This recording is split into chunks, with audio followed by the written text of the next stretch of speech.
Hello, je voudrais faire une vidéo, je trouve ça vraiment bien. Qu'est-ce que je viens de découvrir dans Loya Evans pour l'Assemblée Always Rejoice en 2020. J'ai pu réviser, parce qu'il y a du contenu en ligne, des extraits vidéo qui peut commenter, puis je trouve ça vraiment intéressant. Fait que je vais essayer de traduire en français. Euh, de la façon qu'il parle j'ai pris des notes, là, je vais parler des notes que j'ai prises.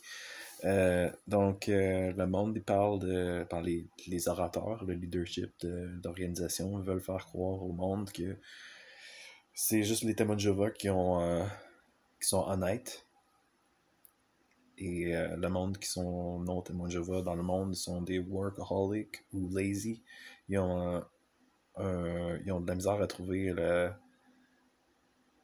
avoir une vue balancée du travail. Donc, ils travaillent trop ou ils sont trop lâches. La façon que c'était dit, il y avait au lieu d'être direct à dire je ne veux pas que vous n'acceptez pas de promotion au travail, on veut pas que vous ayez de promotion au travail, en fait, d'augmentation, parce qu'on veut que vous dévouez à notre organisation. Au lieu de dire directement, ils ont fait un vidéo euh, qui démontrait que la personne, tout ce qui se passait, c'était quand il avait accepté sa promotion, c'était un désastre. Puis quand il avait mis l'organisation à la première place, tout allait bien, il était content, le monde autour de lui était content. Euh, c'était une histoire qui a été fabriquée par des bétélites. Ce n'est pas fait vécu, c'est genre, ils ont l'équipe de caméramans, ils ont tout du monde qui ont étudié en film, en cinéma, pour pouvoir faire les vidéos d'une belle façon qui est professionnelle. Mais pour but, ils utilisent des techniques du monde qui ont appris dans le monde pour envoyer des messages, envoyer les messages que le leadership veut que les rank and file entendent. Ça disait que tous ceux qui veulent être vos amis en dehors des témoins de Jéhovah, c'est des amitiés égoïstes, c'est pas des vraies amitiés, c'est parce qu'ils veulent quelque chose de toi.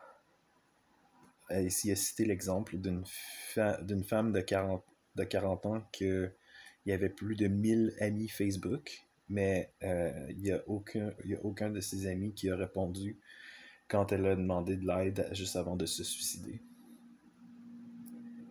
Euh, ils ont utilisé cet exemple comme pour dire que c'était la normalité, que dans le monde, ça arrive souvent que c'est comme ça. Euh, ce qui n'est pas le cas, évidemment, j'ai pas besoin de le dire. Euh, Contrairement à ça, il disait que les amis témoins, eux, on peut leur faire confiance. Et il y a sûrement beaucoup de témoins de Jéhovah dans l'assistance qui étaient comme d'accord avec ça. Ce qui est inquiétant. Peut-être que les amis qui sont témoins de Jéhovah, sont plus proches que sa propre famille, que plus proches que son propre frère de sang. Et c'est des amitiés qui vont durer pour l'éternité.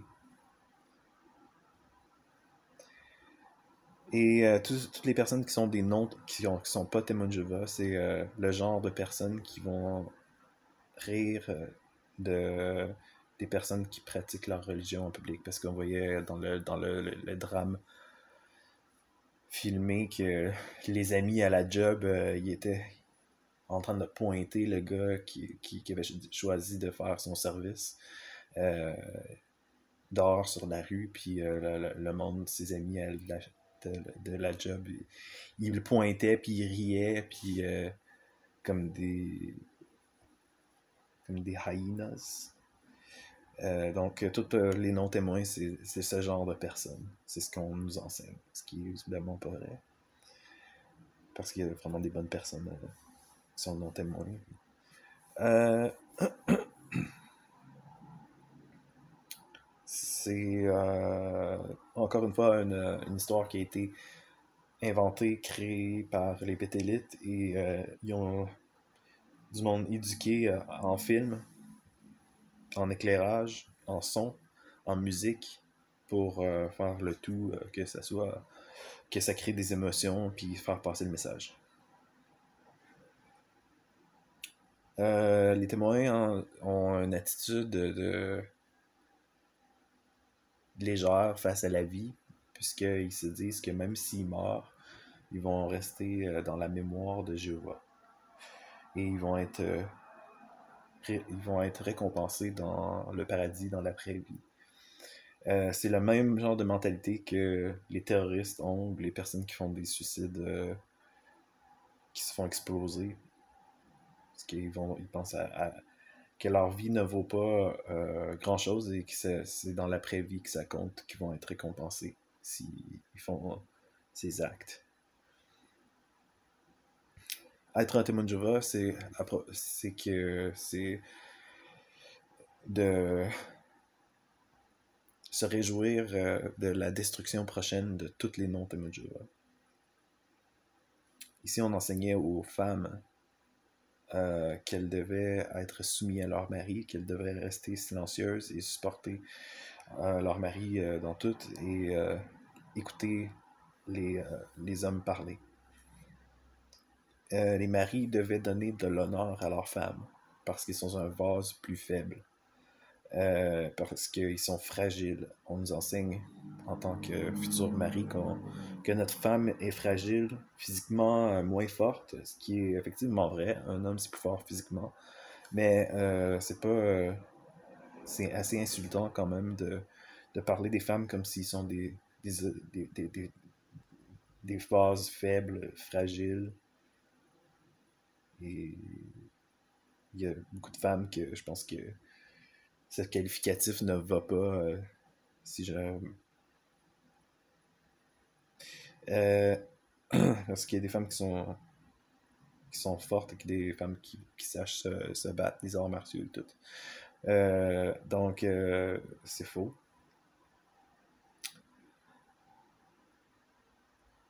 Dans les témoins de Jéhovah, toutes les relations homme-femme, c'est vu comme du flirt avec le sexe opposé. C'est que